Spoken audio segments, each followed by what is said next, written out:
வணக்கம். மே 5ஆம் தேதி இன்னைக்கு புதன்கிழமை. சில பங்குச்சந்தை செய்திகளை விரைவாக பார்க்கலாம். முக்கியமான டிஸ்க்ளைமர், நான் செபி ரெஜிஸ்டர்ட் அட்வைசர் கிடையாது. இந்த வீடியோவில் காட்டக்கூடிய அனைத்து கம்பெனிகளும் வெறும் இன்ஃபர்மேஷனல் பர்பஸ்க்காக மட்டுமே. முதலீடு செய்யுங்கன்னு சொல்கிற வீடியோ கிடையாது. எந்த ஒரு முதலீட்லையும் ரிஸ்க் இருக்கும். ரிஸ்க் புரியாமல் இன்வெஸ்ட் செய்யாதீங்க. ரிஸ்க் புரியலன்னா தயவு செய்து இன்வெஸ்ட்மெண்ட்டை தவிர்த்துருங்க. நம்ம ருப்பி டிரைவர் சேனலை சப்போர்ட் பண்ணுற அனைத்து நல்ல உள்ளங்களுக்கும் நன்றி. வீடியோ பிடிச்சிருந்ததுன்னா தயவுசெய்து லைக் பண்ணுங்கள், மற்றவங்களுக்காக ஷேர் பண்ணுங்கள். நிஃப்டி இன்னைக்கு க்ரீனில் க்ளோஸ் ஆயிருக்கு. 0.84% அதிகம் பெற்று 121 புள்ளிகள் அதிகமாக 14,618 லெவலில் க்ளோஸ் ஆயிருக்கு. முந்தின க்ளோஸை விட இன்னைக்கு ஓப்பன் பார்த்தீங்கன்னா கேப் அப்பில் இருந்திருக்கு 108 புள்ளிகள். அப்படி இருந்தும் ஹையான 14,638 மட்டுமே எட்டியது. லோவான 14,500 மறுபடியும் டெஸ்ட் பண்ணுச்சு. நம்ம பார்த்துருந்தோம் ஒன் டே சார்ட்டில் 14,500 இப்போதைக்கு ஒரு சப்போர்ட் மாதிரி தெரியுது. இப்போதைக்கு அது நிலை நிற்குது. இன்றைக்கி நிஃப்டி க்ரீனில் க்ளோஸ் ஆகிருந்தாலும் பெரும்பாலும் சைட்வேஸில் தான் போய் கொண்டிருந்தது. சில நேரத்தில் மட்டும் கொஞ்சம் வாலட்டைலாக இருந்ததுங்க. ஏன்னா ஆர்பிஐ கவர்னர் திடீர்னு 10 மணி அளவில் ஒரு அறிவிப்பு விட ஆரம்பிச்சிட்டாரு. அது குறித்து நம்ம அந்த சார்ட்ஸில் பார்க்கும்போது பார்க்கலாம். வாலட்டிலிட்டி இண்டெக்ஸ் இன்றைக்கி 4.5% விழுந்தது. நிஃப்டியுடைய பிஇ மே 4ஆம் தேதி டேட்டா வச்சு பார்க்கும்போது 30.47 இருந்தது. இப்போ நம்ம ஸ்க்ரீனில் பார்க்குறது நிஃப்டியுடைய 15 மினிட் சார்ட். ஸோ முதல்ல கேப் அப் இருந்திருக்கு. 14,600க்கு மேலே தான் ஓப்பன் ஆச்சு. ஆனால் அது நிற்கலை. அங்கேருந்து மறுபடியும் செல்லிங் நடக்குது. ஸோ பார்த்தாலே நமக்கு தெரியுது சைட்வேஸில் பெரும்பாலும் கேண்டில்ஸும் பார்த்தீங்கன்னா 14,550க்கு மேலே தான் க்ளோஸ் ஆயிருக்கு. அதே மாதிரி 14,600க்கு உள்ளே தான் க்ளோஸ் ஆயிருக்கு. கடைசி 2 கேண்டில்கள் மட்டுமே தான் 14,600க்கு மேலே க்ளோஸ் ஆயிருக்கு. ஸோ அது வரைக்கும் பார்த்தீங்கன்னா பெரும்பாலான கேண்டிலும் இந்த 50 புள்ளிகள் நடுவில் தான் போய்கொண்டே இருந்தது. இதில் கவனிக்க வேண்டியது பார்த்தீங்கன்னா 10 மணி அளவில் இருக்கிற ஸ்பைக்குங்க. மேலேயும் கீழும் இருக்கிற அந்த ஸ்பைக், அந்த கேண்டில் பார்த்தீங்கன்னா தெரியும். 10 மணி அளவில் அந்த ஸ்பைக்கானது ஆர்பிஐ கவர்னர் அறிக்கை விட ஆரம்பித்ததுனால தான். அது நம்ம இப்போ 5 மினிட் சார்ட்டில் பார்க்கலாம். நிஃப்டி மற்றும் பேங்க் நிஃப்டி எப்படி வாலட்டைலாக இருந்தது. இப்போ நம்ம பார்த்துக்கிட்டு இருக்கிறது நிஃப்டியுடைய 5 மினிட் சார்ட். ஸோ அந்த வாலட்டிலிட்டி தெரியுது. 10 மணி அளவில் ஆர்பிஐ கவர்னர் பேச ஆரம்பிக்கிறாரு. ஸோ 14,550லேருந்து 600 வரைக்கும் போகுது. அதுக்கப்புறம் 600லேருந்து திருப்பியும் 500 லெவலுக்கு விழுது. ஸோ 100 புள்ளிகள் வாலட்டைலாக இருந்திருக்கு நிஃப்டியுடையது. அதே மாதிரி பேங்க் நிஃப்டி இது பார்க்கும்போது அதே 10 மணி அளவில் பார்க்கும்போது அந்த வாலட்டிலிட்டி தெரியுது பாருங்கள். ஆர்பிஐ கவர்னர் என்ன பேச போகிறாரு, அவர் பேசுகிறது ஷேர் மார்க்கெட்டுக்கு பிடிக்குதா பிடிக்கலையா அப்படின்றத இந்த வாலட்டிலிட்டி நம்ம காட்டுது. இங்கேயும் பார்த்தீங்கன்னா 32,400லேருந்து 32,600 வரைக்கும் போகுது. அந்த 5 நிமிஷத்துலேயே மறுபடியும் அங்கேருந்து கீழே விழுது 500 புள்ளிகள். இது வந்து பேங்க் நிஃப்டிங்க.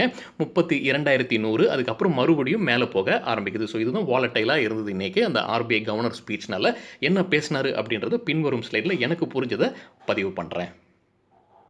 செக்டர் வைஸ் பர்ஃபார்மன்ஸ் அனைத்து செக்டர்களும் க்ரீனில் தான் க்ளோஸ் ஆச்சு. ரியாலிட்டி செக்டரை தவிர ஃபார்மா செக்டர் அதிகபட்சமாக 4% அதிகரித்தது. ஃபார்மா செக்டரில் லூபின், ஆரோபிந்தோ ஃபார்மா மற்றும் சன் ஃபார்மா நல்லா பர்ஃபார்ம் பண்ணியிருந்தாங்க. நிஃப்டி பேங்க் 1.6%, பிரைவேட் செக்டர் பேங்க்கும் 1.6% அதிகரித்தது. Public sector bank 1.5%, IT sector 1.2% அதிகரித்தது. ஃபினான்ஷியல் சர்வீசஸ் மற்றும் மெட்டல்ஸ் தலா 1% அதிகரித்தது. ஆட்டோ செக்டர் 0.7%, மீடியா செக்டர் 0.4% அதிகரித்தது. எஃப்எம்சிஜி 0.2% அதிகரித்தது. ரியாலிட்டி செக்டர் மட்டும்தான் ரெட்டில் க்ளோஸ் ஆயிருக்கு. 1% விழுந்தது. நிஃப்டி டாப் 5 கெய்னர்ஸ் சன் ஃபார்மா 5.8% அதிகரித்தது. யூபிஎல் 4.7%, இண்டஸ்இண்ட் பேங்க் 2.5%, ஆக்சிஸ் பேங்க்கும் 2.5% அதிகரித்தது. கோட்டக் பேங்க் 2.5% அதிகரித்தது. டாப் 5 லூசர்ஸ் நிஃப்டியில் அதானி போர்ட்ஸ் 3.6% விழுந்தது. பஜாஜ் ஃபினான்ஸ் 1.8% விழுந்தது. SBI life 1.3%, Asian paints 0.6%, Hindustan Unilever 0.5% விழுந்தது. சில இண்டிவிஜுவல் ஸ்டாக்ஸ் மற்றும் நியூஸ் விரைவாக பார்க்கலாம். எல்என்டி அவசர அடிப்படையில் ஆக்சிஜன் தயாரிக்கிற யூனிட்ஸை உற்பத்தி செஞ்சுட்டு வராங்க. 22 யூனிட்ஸ் ஹாஸ்பிட்டலுக்கு கொடுக்க போகிறதாக அறிவிச்சிருக்காங்க. ஒரு நல்ல விஷயந்தான் அது. உத்தரப்பிரதேஷில் பஞ்சாயத் போல்ஸ் நடந்து முடிஞ்சிருக்கு. அதில் பிஜேபிக்கு ஒரு சின்ன பின்னடைவு ஏற்பட்டிருக்கு. குறிப்பாக அயோத்தியா மற்றும் மதுராவில். இது உன்னிப்பாக கவனிச்சுக்கிட்டு இருப்பாங்க ஷேர் மார்க்கெட். ஏன் அப்படின்னு கேட்டிங்கன்னா சில மாதங்களில் உத்தரப்பிரதேஷில் எம்எல்ஏ எலெக்ஷன் வரப்போகுது. பிரபல புகையிலை தயாரிக்கிற நிறுவனம் மீது வரி ஏய்ப்பு காரணமாக ரெய்டு நடந்திருக்குங்க. கிட்டத்தட்ட 75 கோடி ரூபாய் வரைக்கும் சிக்கியிருக்குன்னு ஒரு அன்கன்ஃபர்ம்டு நியூஸ் இருக்கு. இந்த செய்தி நமக்கு கிடைத்தது எக்கனாமிக் டைம்ஸ்ல. இது ஏன் முக்கியத்துவம் வாய்க்குது அப்படின்னு பார்த்தீங்கன்னா, இந்த மாதிரி கம்பெனிஸ் தான் ஐடிசி போன்ற கம்பெனிஸ்க்கு ஒரு ஒரு காம்படிஷனா இருக்காங்க. அது மட்டும் இல்லாம அன்ஆர்கனைஸ்டு செக்டர்ல இருக்கிற கம்பெனிஸும் ஐடிசி போன்ற கம்பெனிகளுக்கு ஒரு காம்படிஷன் தான். ஆர்பிஐ கவர்னர் திரு சக்திகாந்தா தாஸ் திடீர்னு இன்னைக்கு 10 மணி அளவில் ஒரு அறிவிப்பை வெளியிடுறாருங்க. அந்த 10 மணி டைமில் ஸ்பைக் இருந்ததை நம்ம 5 மினிட் சாட்டில் முன்ன பார்த்துருந்தோம். என் குறுகிய அறிவுக்கு எட்டிய சில விஷயங்கள் என்ன அப்படின்னு இப்போ பார்க்கலாம். ஆர்பிஐ எளிய முறையில் பேங்க்ஸ் வந்து அவங்ககிட்டேருந்து லோன் எடுத்துக்கலாம் அப்படின்னு சொல்லியிருக்காங்க. 50,000 கோடி ரூபாய் வரைக்கும் ரிப்போ ரேட் அடிப்படையில். ரிப்போ ரேட்ன்றது வந்து பேங்க்ஸ் வந்து ஆர்பிஐ கிட்டேருந்து லோன் வாங்கும்போது ஆர்பிஐக்கு கொடுக்க வேண்டிய வட்டி. ஸோ அந்த வட்டியிலேயே 50,000 கோடி ரூபாய் வரைக்கும் பேங்க்ஸ் எடுத்துக்கலாம். இந்த லோன் யாருக்கெல்லாம் கொடுக்கலாம் அப்படின்றதையும் நிர்ணயிச்சிருக்காங்க ஆர்பிஐ. யாருக்கெல்லாம் பேங்க்ஸ் கொடுக்கலான்றதுங்க. பேங்க்ஸ் யாருக்கெல்லாம் கொடுக்கலான்னு பார்த்தீங்கன்னா, இந்த வேக்சின் தயாரிக்கிறவங்களுக்காக, மெடிக்கல் ஃபெசிலிட்டிஸ் செட்டப் பண்ணுறவங்களுக்காக, ஹாஸ்பிட்டல்ஸ்க்காக, மருந்து மாத்திரை ஆக்சிஜன் சிலிண்டர் வேக்சின் எடுத்து செல்ற லாஜிஸ்டிக்ஸ் கம்பெனிகளுக்கு மற்றும் நோயாளிகளுக்கும் இதை லோனா பேங்க்ஸ் வழங்கலாம்னு ஆர்பிஐ அறிவுறுத்தியிருக்காங்க. இரண்டாவதா, கொரோனா காரணமாக எந்தெந்த பிஸ்னஸ் அடி வாங்கியிருக்கோ இல்லை வீக்காக இருக்கோ அவங்களுக்கு லோன் வழங்கலாம்னு அறிவிச்சிருக்காங்க ஆர்பிஐ. அவங்களுக்கு கொடுக்குற லோன் அமௌண்ட்டை கோவிட் லோன் புக் அப்படின்ற பேரில் பேலன்ஸ் ஷீட்டில் மெயின்டைன் பண்ணணும்னு சொல்லியிருக்காங்க. எவ்வளவு அமௌண்ட் அவங்க இந்த கோவிட் லோன் புக் வழியாக கொடுக்குறாங்களோ அவ்வளவு அமௌண்ட் அவங்க ஆர்பிஐக்கும் லோனாக கொடுக்கலாம். ஃபிக்ஸட் டெபாசிட் மாதிரின்னு வச்சுக்கோங்களேன். திருப்பி அவங்க ஆர்பிஐக்கு வச்சாங்கன்னா ஆர்பிஐ இவங்களுக்கு வட்டி கொடுக்கணும் பேங்க்குக்கு. அதுதான் ரிவர்ஸ் ரிப்போ ரேட். இப்போ கரண்ட்டாக இருக்கிற ரிவர்ஸ் ரிப்போ ரேட்டுக்கு அதிகமாக, அதையும் காட்டிலும் 40 பேசிஸ் பாயிண்ட்ஸ் அதிகமாக கொடுக்கப்படும்னு ஆர்பிஐ அறிவிச்சிருக்காங்க. 40 பேசிஸ் பாயிண்ட்ஸ்னால் 0.40%. மூன்றாவதா, 25 கோடி ரூபாய் வரைக்கும் லோன் எடுத்திருக்கிறவங்க அவங்க பேங்க்ஸ் கூட பேசி அதை ரீஸ்ட்ரக்சர் பண்ணிக்கலாம் அப்படின்னு அறிவிச்சிருக்காங்க. பல கண்டிஷன்ஸ் இருக்குங்க. அதில் எனக்கு தென்பட்ட ஒரு கண்டிஷன் என்னென்னா, இதற்கு முன்னாடி லோனை வந்து ரீஸ்ட்ரக்சர் செஞ்சுருக்கக்கூடாது. அப்படின்னா இப்போ நீங்கள் பேங்க்ஸ் கூட பேசி அதை ரீஸ்ட்ரக்சர் செஞ்சுக்கலாம். வேறு ஏதாவது கண்டிஷன்ஸ் இருக்கான்னா நீங்கள் உங்கள் பேங்க் மேனேஜர்ஸ் கிட்ட பேசிக்கலாம். இது இண்டிவிஜுவல் லோன்ஸும் இதில் அடங்கும். கடைசியாக, ஸ்மால் ஃபினான்ஸ் பேங்க்ஸுக்கும் ஆர்பிஐ லோன் கொடுப்பாங்க அப்படின்னு அறிவிச்சிருக்காங்க ரெப்போ ரேட் அடிப்படையில். அம்புஜா சிமெண்ட்ஸ் உடைய ஷேர்ஸை life insurance corporation of India வாங்கியிருக்காங்க. 5.22 லட்சம் ஷேர்ஸை ஓப்பன் மார்க்கெட்டில் மே 3ஆம் தேதி வாங்கியிருக்காங்க. இந்த டிரான்சாக்ஷனுக்கு அப்புறமாக இப்போது எல்ஐசி 5.01% ஸ்டேக் அம்புஜாவில் வச்சுருக்காங்க. அம்புஜா சிமெண்ட்ஸ் இன்றைக்கி இன்ட்ராடேயில் 1.7% அதிகரித்தது. ஹைக்கல் லிமிடெட் இன்ட்ராடேயில் 10% அதிகரித்தது. அப்பர் சர்க்கியூட்டை எட்டியது, கலக்கியிருக்காங்க. அவங்க தரப்புலேருந்து ஒரு அப்டேட் இருக்குது. 10 year multi product deal sign பண்ணியிருக்காங்க. ஒரு ஃபார்மசியூட்டிக்கல் இனோவேட்டர் கம்பெனி கூட எந்த கம்பெனின்ற பேரை அவங்க வெளியிடலை. அது மட்டும் இல்லாமல் ஹைக்கல் மற்றும் அவங்களுடைய கஸ்டமர் சேர்ந்து குஜராத்தில் இருக்கிற அவங்கள மேனுஃபேக்சரிங் யூனிட்டில் முதலீடு செய்ய போகிறதாகவும் அறிவிச்சிருந்தாங்க. டிரான்ஸ்போர்ட் கார்ப்பரேஷன் ஆஃப் இந்தியா தரப்புலேருந்து அவங்களுடைய கிரெடிட் ரேட்டிங் இக்ரா கொடுத்ததை வெளியிட்டிருக்காங்க. அதன்படி கமர்ஷியல் பேப்பர் ப்ரோக்ராமுக்கு A1+ன்னு அழைச்சிருக்காங்க. இன்ட்ராடேயில் 2.3% அதிகரித்தது இந்த கம்பெனியுடைய ஷேர் ப்ரைஸ். ஆலம்பிக் ஃபார்மா தரப்புலேருந்து ஒரு அப்டேட் இருக்குது. அவங்களுக்கு US FDA food and drug administration கிட்டேருந்து ஒரு மருந்துக்கு அப்ரூவல் கிடச்சிருக்கு. என்ன ட்ரீட்மெண்ட் அப்படின்னு பார்த்தீங்கன்னா, எலிவேட்டட் இன்ட்ராகுலர் ப்ரெஷரை குறைக்கிறதுக்கான மருந்து. இன்ட்ராடேயில் ஆனால் இன்றைக்கி ஷேர் ப்ரைஸ் விழுந்திருந்தது. வீர் குளோபல் இன்ஃப்ரா கன்ஸ்ட்ரக்ஷன் தரப்புலேருந்து ஒரு அப்டேட் இருக்குது. கம்பெனி 15 மே அன்னைக்கு ஃபண்ட் ரைசிங் குறித்து முடிவெடுக்க போகிறதாக அறிவிச்சிருக்காங்க. ரைட்ஸ் வழியாக ஃபண்ட் ரைஸ் பண்ணுறதும் ஒரு ஆப்ஷனாக கருதப்படும்னு அறிவிச்சிருக்காங்க. இன்ட்ராடேயில் 3.3% அதிகரித்தது வீர் குளோபலுடைய share price. Hindustan petroleum corporation கம்பெனியுடைய ஷேர்ஸை HDFC மியூச்சுவல் ஃபண்ட் வாங்கியிருக்காங்க. ஏப்ரல் 29ஆம் தேதி அவங்களுடைய ஸ்டேக் 5.01% இருந்தது. 30 ஏப்ரல் அவங்க சில ஷேர்ஸை வாங்குறாங்க. 1.16 லட்சம் ஷேர்ஸ். இப்போது அவங்க கையில் இருக்கிற ஸ்டேக் பார்த்தீங்கன்னா 5.02%. HPCL இன்ட்ராடேயில் 2% அதிகரித்தது இன்றைக்கி. கேடிலா ஹெல்த் கேர் லிமிடெட் இன்றைக்கி இன்ட்ராடேயில் 6.7% அதிகரித்தது. கம்பெனி தரப்புலேருந்து ஒரு அப்டேட்டும் இருக்குது. கேடிலா ஹெல்த் கேர் மற்றும் பேயர் கம்பெனி இணைந்து ஒரு ஜாயிண்ட் வெஞ்சர் கம்பெனியை நடத்திக்கிட்டு வராங்க. அந்த ஜாயிண்ட் வெஞ்சர் கம்பெனியோடைய எக்ஸ்டென்ஷன் செய்கிறாங்க. 2 மாதத்திற்கு நீட்டிச்சிருக்காங்க. அது முடிய போது போல் இருக்குது. அதை 2 மாதங்களுக்கு நீட்டிச்சிருக்காங்க. இந்த 2 மாதத்தில் வேறு ஏதாவது ஆப்பர்ச்சுனிட்டிஸ் 2 கம்பெனிகளுக்கும் இருக்கா அப்படின்ற மாதிரி பரிசீலனை செய்யப்படும்னு அறிவிச்சிருக்காங்க. இண்டிகோ ஃப்ளைட்ஸுங்க அவங்க மே 7ஆம் தேதி ஃபண்ட் ரைசிங் குறித்து முடிவெடுக்க போகிறதாக அறிவிச்சிருக்காங்க. எவ்வளவு தொகைக்கு அப்படின்னு கம்பெனி அறிவிக்கல. ஆனால் ஒரு அன்கன்ஃபர்ம்டு நியூஸ் போய்க்கொண்டிருக்கிறது. 3500லேருந்து 4000 கோடி ரூபாய் வரைக்கும் ரைஸ் பண்ணுறதுக்கான வாய்ப்புகள் இருக்குன்னு சொல்லப்படுது. இன்ட்ராடேல 2.5% அதிகரித்தது இண்டிகோவுடைய share price.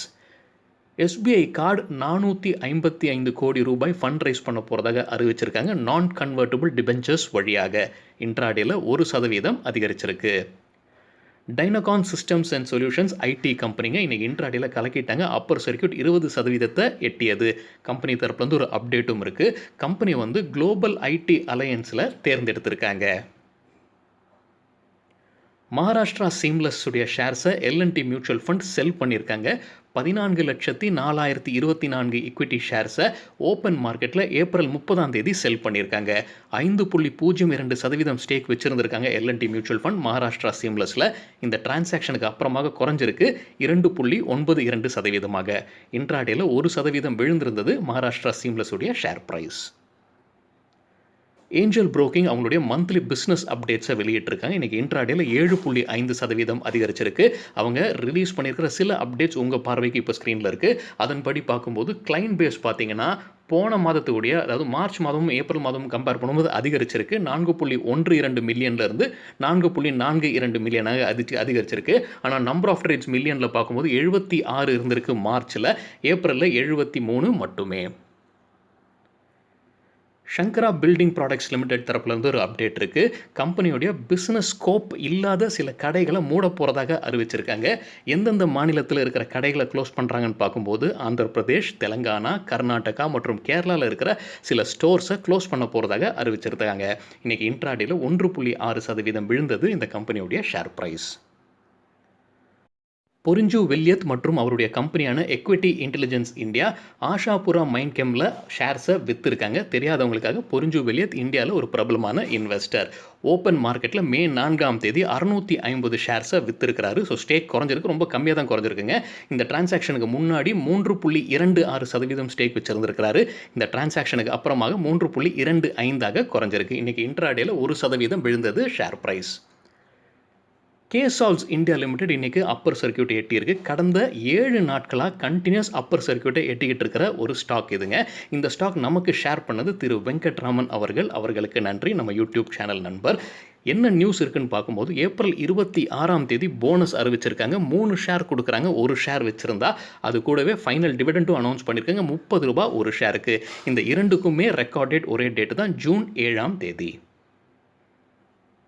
Aarthi industries limited இன்ட்ராடேல 7% அதிகரித்தது. கம்பெனி தரப்புலேருந்து ஒரு அப்டேட்டும் கொடுத்துருக்காங்க. மே 11ஆம் தேதி அவங்களுடைய போனஸ் குறித்து முடிவெடுக்கப்படும்னு அறிவிச்சிருக்காங்க. அன்னைக்கு குவார்ட்டர்லி ரிசல்ட்டும் வெளியிடப்படும். அது மட்டும் இல்லாமல் ஃபைனல் டிவிடெண்ட் குறித்தும் அன்னைக்கு முடிவெடுக்கப்படும்னு கம்பெனி தரப்புலேருந்து அப்டேட் கொடுத்துருக்காங்க. நேற்று ரிசல்ட் சொன்ன சில ஸ்டாக்ஸ் இன்றைக்கி எப்படி ரியாக்ட் ஆகிருக்குன்னு பார்க்கலாங்க. அதானி போர்ட்ஸ் இன்ட்ராடேல 4.7% விழுந்தது. அதானி டோட்டல் கேஸ் இன்ட்ராடேல 3.7% அதிகரித்தது. சியட் டயர்ஸ் அவங்களுடைய ரிசல்ட்டை இன்றைக்கி அனௌன்ஸ் பண்ணியிருக்காங்க. கூடவே டிவிடெண்டும் அனௌன்ஸ் பண்ணியிருக்காங்க. ஒரு ஷேருக்கு 18 ரூபாய். ரிசல்ட்டை பார்க்கும்போது ரெவென்யூ குவார்ட்டர் ஆன் குவார்ட்டர் 3% அதிகரித்தது. ரெவென்யூ இயர் ஆன் இயர் 45.5% அதிகரித்தது. ப்ராஃபிட் 15% அதிகரித்தது quarter on quarter. Year on year 196% அதிகரித்தது ப்ராஃபிட். இன்றைக்கி ரிசல்ட் வந்ததுக்கு அப்புறமாக ஷேர் ப்ரைஸ் வாலட்டைலாக இருந்ததுங்க. சியட்டுது மேலேயும் கீழேயும் போயிட்டு இருந்தது. ஆனால் இன்றைக்கி இன்ட்ராடேல 2.7% அதிகரித்தது. அதானி என்டர்பிரைஸ் அவங்களுடைய குவார்ட்டர்லி ரிசல்ட் அனௌன்ஸ் பண்ணியிருக்காங்க. மன்னிக்கும், ரிசல்ட் பார்க்க முடியல. டிவிடெண்ட் 1 ரூபாய் ஒரு ஷேருக்குன்னு அறிவிச்சிருக்காங்க.